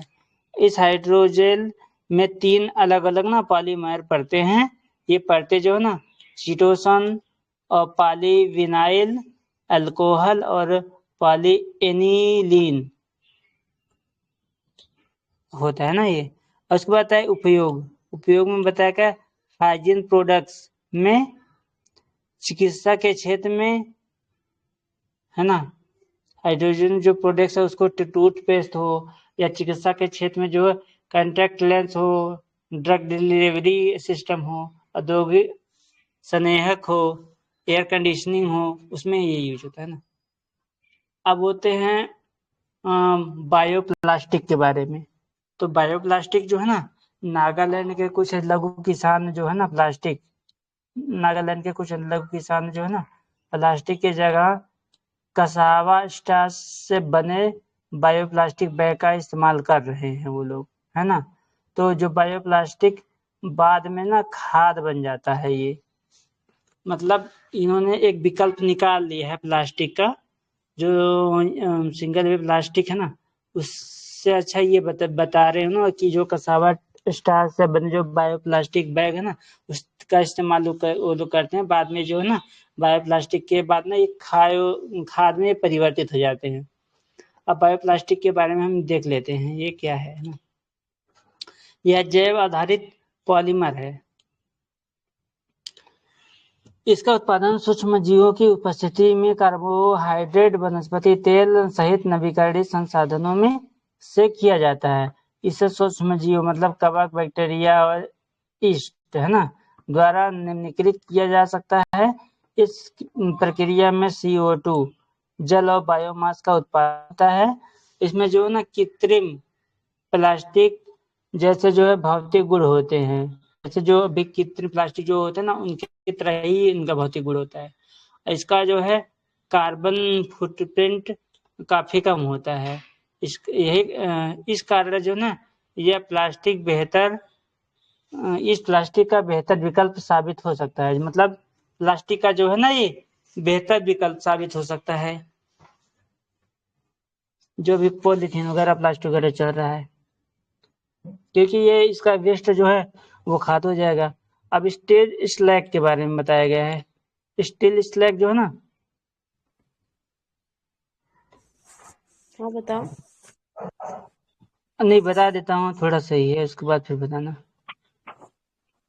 केंद्रीय सड़क अनुसंधान संस्थान है ना CRRI ने सड़क निर्माण में जो है सड़क निर्माण में स्टील स्लैग के उपयोग पर जो है प्रसंस्करण के लिए दिशा निर्देश जारी किए है ना। स्टील स्लैग के बारे में तो ये क्या है, तो स्टील स्लैग जो है बनाने की प्रक्रिया में उत्पन्न ठोस अपशिष्ट है। इसमें जो है ना कैल्शियम, लोहा, सिलिकॉन, मैग्नीशियम आदि के जो ऑक्साइड होते हैं। इसका जो मुख्य उपयोग होता है ना, सड़क की आधार निर्माण सामग्री जो होती है, जैसे स्टील स्लैग, रोड टेक्नोलॉजी होती है ना, SSRT के रूप में ना, पोर्टलैंड सीमेंट और जो उर्वरक निर्माण में तथा जो है मृदा की उर्वरता को बढ़ाने हेतु मिश्रण सामग्री के रूप में ये होता है। स्टील स्लैग रोड टेक्नोलॉजी के जो लाभ है उसके बारे में बताया गया है। जो इसके लाभ होते हैं वो तकनीकी लाभ होते हैं, पर्यावरण से जुड़े लाभ भी होते हैं ना। तकनीकी लाभ में जैसे सड़क को टिकाऊ बनाने के लिए ना स्किड प्रतिरोध बढ़ाने में जो है बिटुमिनस के तुलना में किफायती आदि होते हैं। और सालाना पर्यावरण से जो जुड़े लाभ है ना, वो जो है सालाना उत्पन्न होने वाले जो लगभग जो है ना 19 मिलियन टन जो है स्टील स्लैग अपशिष्ट का जो उपयोग किया जा सकता है इसमें। अब एरोबायोलॉजी के क्षेत्र में प्रगति है ना, नई तकनीकों के जो है बायो एरोसॉल्स है ना, कि जो है रियल टाइम निगरानी को संभव किया है। अब एरोबायोलॉजी के बारे में देख लेते हैं है क्या। तो एरोबायोलॉजी जो है ना मानव, पशु और जो है पादप, मानव, पशु, पादपों के स्वास्थ्य पर वायु में मौजूद जैविक कणों या बायो एरोसोल के संचरण एवं प्रभाव का अध्ययन करता है। मानव, पशु जो होंगे, पादप होंगे, उनके स्वास्थ्य पर जो है ना वायु में जो मौजूद जैविक कण होंगे, बायो एरोसॉल्स के जो संचरण पर प्रभाव का जो है अध्ययन करते हैं इससे। और बायो एरोसॉल से में जो है ना निम्नलिखित जो है शामिल होते हैं, जैसे बैक्टीरिया होती हैं, फंगल जीव बीजाणु होते हैं, परागकण होते हैं, वायरस होते हैं। ये चीजें ना घूमते रहते हैं हवा में ही। अब जो है ना इसमें बताता है बायो एरोसॉल्स जो है ना जैव विविधता, पादपों में फूल खिलने के पैटर्न और पादपों में वितरण में परिवर्तन को दर्शाते हैं। ये जो है ना सभी जलवायु परिवर्तनों के प्रति संवेदनशील होते हैं। जो सभी जो जलवायु परिवर्तन के प्रति जो है संवेदनशील होते हैं। अब गैस फ्लेयरिंग के बारे में बताएंगे। विश्व बैंक ने जो है global gas flaring tracker report जारी की है ना, जिसमें बताया गया कि 2023 में ग्लोबल गैस फ्लेयरिंग में जो है 2022 की तुलना में 7% वृद्धि दर्ज हुई है। ग्लोबल गैस फ्लेयरिंग में 2022 की तुलना में अभी जो है ना 7% वृद्धि दर्ज हुई है। इसकी वजह से जो है 23 मिलियन टन अधिक जो है CO2 का उत्सर्जन हुआ है। इसी की वजह से जो है 23 मिलियन टन अधिक जो है CO2 मतलब कार्बन डाइऑक्साइड का उत्सर्जन हुआ है। ग्लोबल गैस फ्लेयरिंग के मुख्य जो है जिम्मेदार देश हैं, उसमें बताया गया है कि रूस है, ईरान है, इराक है, संयुक्त राज्य अमेरिका आदि। ये जो बड़े बड़े देश हैं ना यही सब हैं, है ना। अब बताया है कि गैस फ्लेयरिंग के बारे में। गैस फ्लेयरिंग तो तेल निकालते समय उसके साथ निकले प्राकृतिक गैस का दहन गैस फ्लेयरिंग कहलाता है। जब तेल निकालते हैं प्राकृतिक गैस जमीन के अंदर से, तो उसी के समय जो मतलब दहन होता है ना, तो उसी को जो बोलते हैं गैस फ्लेयरिंग गैस बोलते हैं। गैस फ्लेयरिंग की वजह जो होती है सुरक्षा संबंधी चिंताएं होती हैं। उपयोग की जगह जो है दहन का किफायती होना होता है। गैस फ्लेयरिंग है ना, तो इसमें बताया गया कि सुरक्षा संबंधी जो चिंताएं उसमें उपकरणों पर दबाव कम करने के लिए प्राकृतिक गैस का दहन कर दिया जाता है। उपयोग की जगह जो है दहन का किफायती होना, जैसे ये होता है कि कच्चा तेल सुदूर और दुर्गम जगहों पर है ना, जो कच्चा तेल होता है सुदूर और दुर्गम जगहों पर निकाला जाता है। और इन जगहों से प्राकृतिक गैस के परिवहन में लॉजिस्टिक की समस्या आती है ना। अब बताएंगे गैस फ्लेयरिंग रोकने के लिए प्रमुख उपाय होते हैं जो उसके बारे में बताया है। तो देख लेते हैं। विश्व बैंक ने ना zero routine flaring by 2030 JRF पहल शुरू की थी इसके लिए। अब देखेंगे प्रकाश प्रदूषक। हेलो, हाँ अब बताएंगे देखेंगे। क्या? अब बता रहा हूँ ना, प्रकाश प्रदूषक। आपके यहाँ गाना बताने बंद दो हो ही गया नहीं क्या? रहे, बार-बार मैं इनको तभी कह रही बताओ, नहीं बता। मैं अच्छा बता रहा हूँ, ठीक है, रात्रिकालीन। बता ही नहीं। अच्छा बताऊं, जो हुँ, प्रकाश प्रदूषक में ना, जो हुँ, रात्रिकालीन प्रकाश प्रदूषण से जो ना हुँ, अल्जाइमर का खतरा बढ़ जाता है। जो प्रकाश का ज्यादा प्रदूषण होता है, तो प्रकाश प्रदूषण के हुँ, बारे में देख लेते हैं ये क्या होता है। तो इसमें हुँ। जो है ना, तो बाहरी कृत्रिम प्रकाश का जो है अत्यधिक या अनुचित उपयोग होता अल्जाइमर है। क्या होता है? हाँ? अल्जाइमर क्या होता है? प्रकार का बीमारी है अल्जाइमर सबको। अल्जाइमर ना एक प्रकार का जो है ना, ये मतलब वो होता है कि जैसे कि प्रदूषण होता है ना, उस टाइप में होता है वो। नहीं, अल्जाइमर यानी भूलने की बीमारी। हाँ, क्या तो वो एक भूलने प्रकार की की बीमारी? बीमारी होता है जिसमें ना आप धीरे-धीरे चीज़ों को भूलने लग जाते हैं। भूलने। भूलने-भूलने भूलने मतलब भूलने याददाश्त। याददाश्त कम हो जाती है। हाँ, ये याददाश्त का कमज़ोर होना, अल्जाइमर वही नहीं कहते धीरे-धीरे हम अपने याददाश्त को भूलते जाते हैं। नहीं बोलते याद नहीं रह रहा आपको। अरे ये तो बहुत बड़ा मैंने कर दिया, कांड हो गया मेरे साथ। क्या? कैसे? अरे मैंने, हाँ, कैसे? मैंने ये ना इसका थिकनेस ना बड़ा मोटा कर दिया ना, वो लिखने जा रहा था तो पूरा वो खत्म हो गया। कोई बात क्या? नहीं, उस पे आ जाओ, 80 नंबर पेज नंबर पे। हुँ, 80 नंबर पे। अब बताओ, मैं तब तक ये लिख लूँ। क्या बोल रहे थे, भूलने की बीमारी? हाँ, हाँ, हाँ बताओ बताओ, मैं लिख लूँ अपना। हुँ, बताओ अंकिता। ठीक है। इसमें ना भूलने की बीमारी हो जाता है और नींद का जो है ना प्रॉब्लम हो जाता है इसी बीमारी में। बीमारी। चलो मैं बताती हूँ प्रकाश प्रदूषण के बारे में ना, लाइट पॉल्यूशन क्या है। तो रात्रिकालीन प्रकाश प्रदूषण से अल्जाइमर का खतरा बढ़ जाता है ना। जो अगर रात्रिकालीन क्या होता है, प्रकाश में अगर प्रदूषण रहता है तो अल्जाइमर मतलब का खतरा बढ़ जाता है। अब हम बात करेंगे ना प्रकाश प्रदूषण के बारे में, ये क्या है, ठीक है। प्रकाश प्रदूषण बाहरी कृत्रिम प्रकाश का अत्यधिक या अनुचित उपयोग है। जैसे कि कृत्रिम प्रकाश का मतलब क्या हो गया, जो लाइट अभी हम लगाते हैं ना, उसका घरों में वो कृत्रिम प्रकाश हो गया है ना, क्योंकि वो प्रकाश तो मिल रहा है पर सन के थ्रू नहीं मिल रहा, वो चीज हम बनाए हैं। ये अनुचित, उसका मतलब अनुचित उपयोग, उसका जरूरत से ज्यादा एकदम आप उपयोग किए जा रहे हैं, ठीक है ना। जैसे अब आपका स्क्रीन टाइम बहुत ज्यादा बढ़ गया, या उसी लाइट में आप दिन रात रहते हैं ना, और धूप का सनलाइट ये सब नहीं लेते, उससे भी भूलने की बीमारी से प्रॉब्लम क्रिएट होने लगता है। प्रकाश प्रदूषण से तारों और अन्य खगोलीय पिंडों को देखने की हमारी जो क्षमता होती है और मानव स्वास्थ्य तथा वन्य जीवों के व्यवहार पर प्रतिकूल इसका मतलब प्रभाव पड़ता है। जैसे हमारे मानव स्वास्थ्य पर तो पड़ता ही, क्योंकि यही लाइट में आप दिन भर रहोगे ना, आप देखना आपका बॉडी स्किन एकदम अजीब सा पीला पीला पड़ जाएगा। अच्छा नहीं देख घर के अंदर, इसलिए बोला जाता है ना कि सुबह सुबह का धूप लेना चाहिए और शाम का। अध्ययन में कहा गया कि रात्रिकालीन प्रकाश प्रदूषण प्राकृतिक सर्केडियन रिदम को बाधित करता है और नींद में बाधा डालता है। ये मतलब नींद में भी प्रॉब्लम, क्योंकि देखो आप ये लाइट जला कर रखो, देखो बहुत कोई सोने के लिए क्या करते हैं, आंख में वो काला वाला लगाते हैं पट्टी जैसा, उसके बाद सोते हैं और ये लाइट ऑफ कर लेते हैं ना, तो हमारी नींद में कहीं ना कहीं बाधा डालता है। इससे व्यक्ति अल्जाइमर रोग के प्रति अधिक संवेदनशील हो जाता है। इससे जो अल्जाइमर की जो बीमारी होती है ना, वो अधिक संवेदनशील हो जाती है। प्रकाश प्रदूषण का जैविक विविधता पर मतलब जो जैव विविधता उस पर क्या प्रभाव पड़ता है। इससे प्रवासी प्राणी अपने प्रवास मार्ग से भटक जाते हैं ना। अगर दिन रात में अगर आप पूरा लाइट लगा दिए ना, तो अपने मार्ग, क्योंकि बहुत सारे जो जीव जंतु होते हैं ना, ये लाइट की वजह से ना उन्हें दिखाई नहीं देने लगता। आप कुत्ता को रात में ये लाइट जला दो ना, आगे उसको दिखाई नहीं देगा। सांप को डाल दो ना, उसका दिशा पूरा भटक जाता है। सांप अगर खड़ा है आपके पास, अगर सांप में बचने का तरीका मैं बताऊं, कभी अचानक आपके पास सांप आ गया थोड़ा दूर में, उसका आंख में पूरा लाइट दे दो, उसको ना कुछ दिखने नहीं लगेगा, उसका ना पूरा धुंधला दिखेगा और आराम से आप इजीली वहां साइड हो जाएगा। और उसको अंधेरा दिखाओगे ना, लाइट बंद कर दो, उसको पूरा दिखेगा और वो तुरंत आपको मार देगा।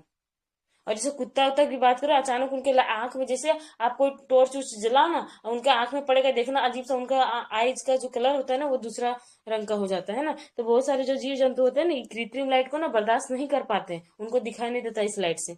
उसके बाद जिसके कारण वे भवनों और अन्य संरचनाओं से टकरा जाते हैं, है ना। तो घर में जो सांप घुसते हैं ना, इसी की वजह यही है, ठीक है, और ये उनके शिकार में वृद्धि हो जाती, मतलब तभी ना घर उनमें घुस जाएगा तो लोग उनको मार उड़ देंगे। ये कीटों को आकर्षित करता है और इससे वे मर भी जाते हैं। कीटों को आकर्षित करता है। आप एक चीज गौर करना, रात में जब आप लाइट बाहर वाला ऑन करके रखना ना, तो उसके बगल में चारों तरफ से वो, अब गर्मी का दिन सीजन आएगा और बरसात में देखना, वो जिसका तो पंख जैसा रहता है वो आके बहुत ज्यादा लाइट के सामने रहेंगे, फिर वहीं वो मर भी जाते हैं, है ना, जिससे परागर और खाद्य श्रृंखलाओं पे क्या होता है, प्रतिकूल प्रभाव पड़ता है। आई थिंक आप लोग इस चीज को बहुत अच्छे से रिलेट कर पाएंगे, प्रकाश प्रदूषण को।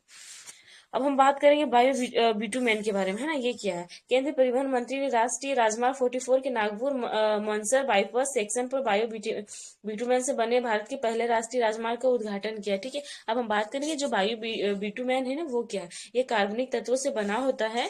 ठीक है, और इस तरह ये बिटुमेन का पेट्रोलियम मुक्त विकल्प है, कि मतलब ये इसमें जो होता है कार्बन तत्वों से बना होता है, पर इसमें क्या होता है ना, पेट्रोलियम मुक्त विकल्प है, बिना पेट्रोलियम से आप काम चला सकते हो। बायो बिटुमेन के उदाहरण है जैसे बायोचार, पराली, पराली जो हम जलाते नहीं है, पुआल पराली, वो हो गया, लीगिन हो गया। ठीक है, लीगिन क्या हो जाएगा, और बायो आयल, आयल तो समझ में आ रहा, ऑयल के बारे में बोल रहा है, तो ये क्या हो जाएगा, लीगिन, लीगिन, बता, कोई लीगिन नहीं समझ आ रहा है। क्या चीज अंकिता?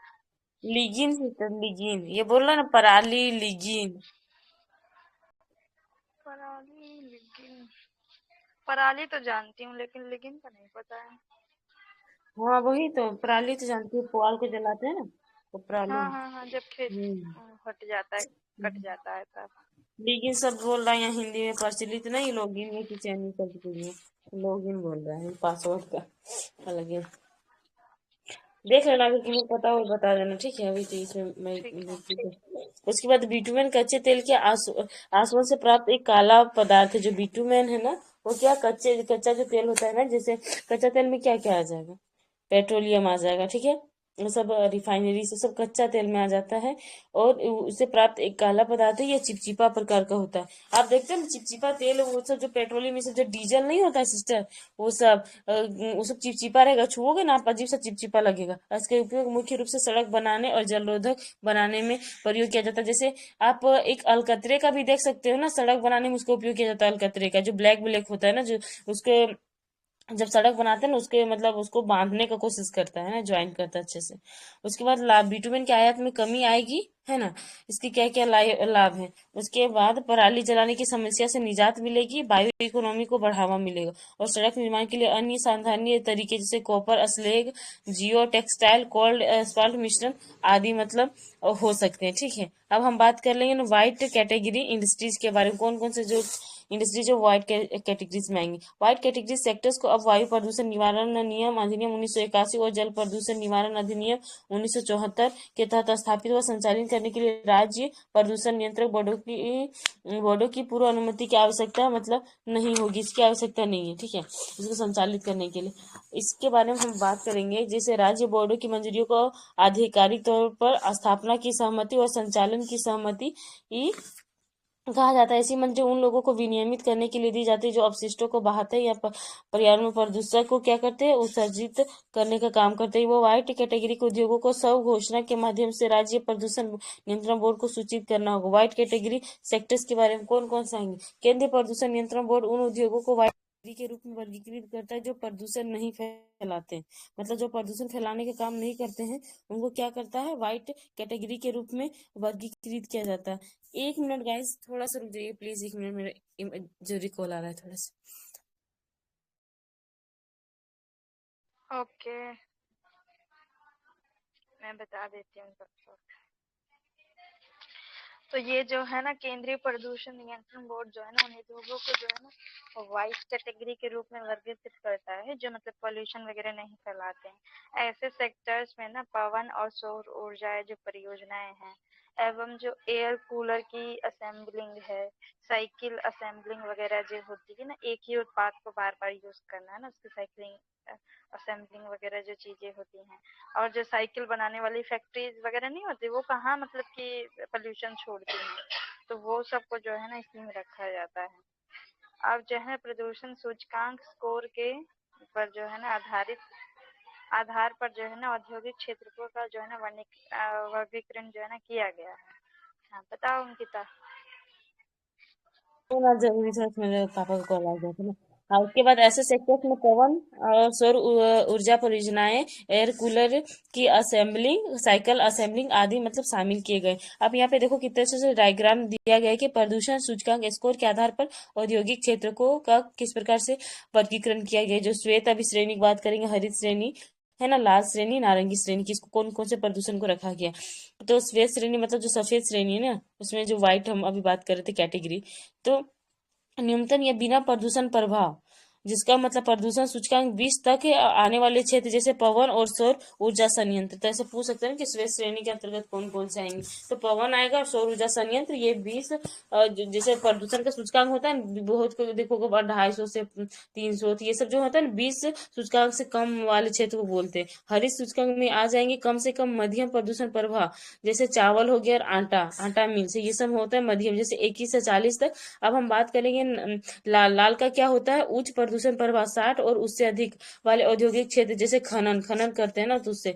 नारंगी में जैसे आ जाएगा तो मध्यम से उच्च प्रदूषण प्रभाव, तो सबसे अधिक लाल श्रेणी का होता है, उसके बाद नारंगी, उसके बाद हो जाएगा हरित के नीचे आ जाएगा श्वेत। ठीक है, तो इसमें 41 से 59 वाले क्षेत्र जैसे खाद्य प्रसंस्करण उद्योग। ठीक है, अब हम बात करेंगे रॉकेट और उपग्रह परीक्षणों से होने वाले उत्सर्जन कौन कौन से। ठीक है, ज्यादा बड़ा नहीं कर देती उसको। पिछले 15 वर्षों में प्रति वर्ष प्रेक्षित रॉकेटों की संख्या लगभग 3 गुनी हुई है, और इसके अलावा पृथ्वी की परिक्रमा करने वाले उपग्रहों की संख्या 10 गुना मतलब बढ़ गई। अब रॉकेट प्रेक्षणों का वायुमंडलीय प्रभाव, ठीक है, जैसे एल्यूमिना तथा ब्लैक कार्बन, कालिक एल्यूमिना तथा कालिक पृथ्वी से आने वाली दीर्घ तरंग विकिरण को अवशोषित कर लेते हैं। इनमें ग्लोबल वार्मिंग का प्रभाव बढ़ने लगता है। कार्बन डाइऑक्साइड प्रत्येक रॉकेट के परीक्षण से प्रति यात्री 50 से 75 टन CO2 उत्पन्न करता है, जो हवाई जहाजों की उड़ानों 1 से 3 टन CO2 की तुलना में काफी अधिक है। धात्विक राख की बात करें तो यह पृथ्वी के चुंबकीय क्षेत्र को मतलब बाधित करने का काम करता है, और इससे ग्रह की सतह पर अधिक हानिकारक क्या हो जाएंगे, ब्रह्मांडीय विकिरण पहुंच सकता है। यहाँ तक कि तरल हाइड्रोजन द्वारा प्रणोदित ग्रीन रॉकेट भी जलवाष्प उत्पन्न करते हैं और अधिक ऊंचाई पर ग्रीन हाउस गैस की तरह कार्य करते हैं। प्रदूषण को नियंत्रित करने वाले कौन कौन से उपाय हैं, जैसे लघु उपग्रहों का क्षैतिज प्रक्षेपण। इससे क्या हो सकता है, इससे सामान्य रूप से भूमि से प्रेक्षित किए जाने वाले भारी भरकम रॉकेट के ईंधन का लगभग एक से 20वां भाग है ना, 1/20वां भाग ही मतलब खपत होगा। उसके बाद पुनः प्रवेश के लिए प्रेक्षप मतलब पथ नियंत्रण। ठीक है, तो खाली इतना पता रहना चाहिए कौन कौन से मतलब उपाय हैं। तो एक हो जाएगा वैकल्पिक ईंधन और डिजाइन सुधार। अब आगे नहीं करूँ ना, आगे तो लेक्चर करना पड़ेगा ना। 25 बोलिए। हेलो। हाँ हाँ, लेक्चर करो अंकिता। हाँ,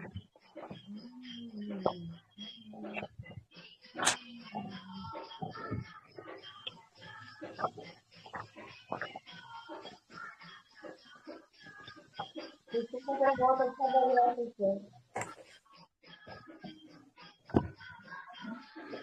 अब जो है लेक्चर 25 करना है ना।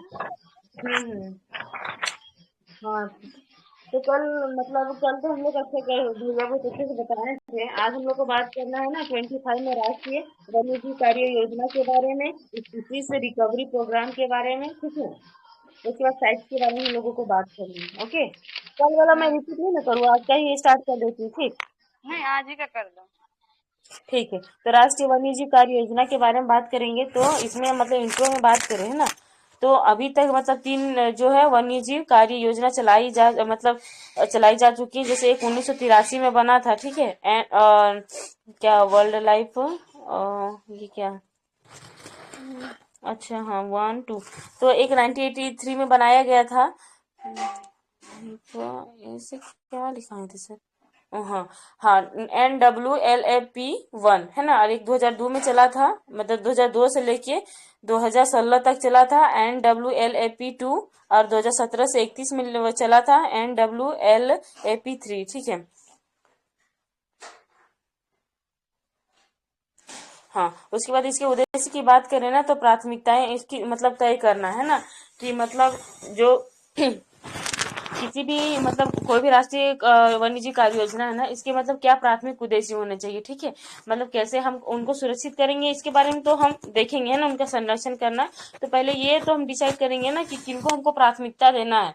मतलब कि बहुत सारे जीव जंतु हैं, ठीक है, बहुत सारे सब स्पीसीज को तो हम नहीं दे सकते प्रायोरिटी, उनको देंगे जिनकी जो मतलब क्या बोलते हैं जनसंख्या घट रही है ना, या मतलब उनको सच में जरूरत है। जैसे नीलगिरी तहर की बात करें, गीधों के बारे में बात करें संरक्षण की, जैसे एशियाटिक लायन की बात करें, चाहे बाघों के संरक्षण के लिए बात करें, तो हमें इनकी मतलब इनको प्रायोरिटी देना है कि क्योंकि इनकी जनसंख्या नहीं, अगर ये की स्टोन प्रजाति, अगर इनकी जनसंख्या को अगर हम नियंत्रित नहीं करते हैं, मतलब नियंत्रित करने सॉरी मतलब नहीं बढ़ाते हैं, है ना, या मतलब उनको रोकते मतलब खत्म होने से नहीं रोकते हैं तो दिक्कत है, ठीक है। इसलिए हमको पहले डिसाइड करना है कि किनको प्रायोरिटी देना है, उसके बाद हम करेंगे कि उनके संरक्षण के लिए हम क्या प्रयास कर सकते हैं, ठीक है।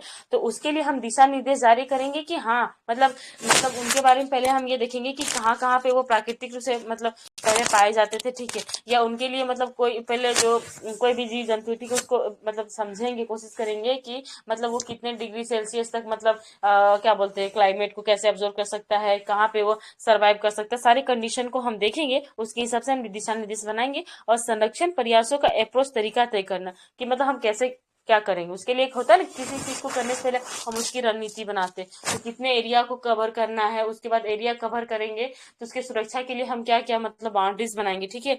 और उसके ऊपर मतलब उनपे कोई मतलब बाहरी हमला ना हो पाए, तो सारी चीजों को सुविधा देंगे। और एक बात इसमें ये कही जा रही है ना कि वर्तमान और अपेक्षित चुनौतियों के लिए मतलब तैयारी चल रही है कि जैसे अभी के लिए और जब भविष्य में अगर कोई समस्या होगी ना तो उसके लिए अभी तो सोचना पड़ेगा ना। जैसे कोविड-19 आ गया, हम लोगों तो पहले नहीं जाने थे, ठीक है, तो अचानक आ गई महामारी जिसकी वजह से इतने लोग निपट गए, तो हमें पहले उनके बारे में मतलब सतर्क रहना पड़ेगा, है ना, कि मतलब क्या है उनके, अगर कोई भी उनके लिए एक प्रॉब्लम आ रहा है, ठीक है, तो उस चीज को हम अच्छे से करेंगे। जैसे अभी वन तारा में आप देख रहे होंगे कि कैसे अनंत अंबानी हर चीज का एकदम बहुत अच्छा इतना बड़ा हॉस्पिटल खोल रखा है ना, कि उनका समय समय पे चेकअप होते रहता है कि क्या है नहीं है ना। तो ये सब चीजें अगर हम करेंगे तो हम शायद अच्छी खासी उनकी पॉपुलेशन को ले आएंगे।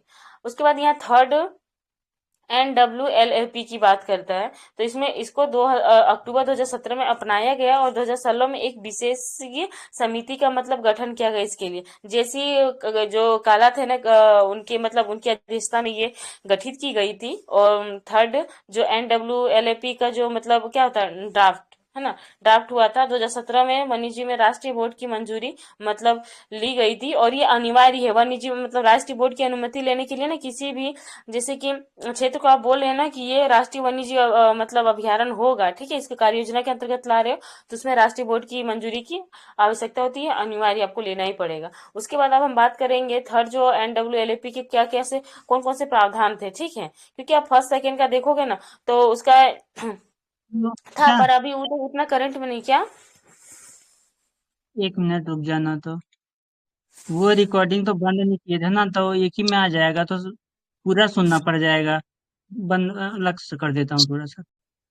ओके।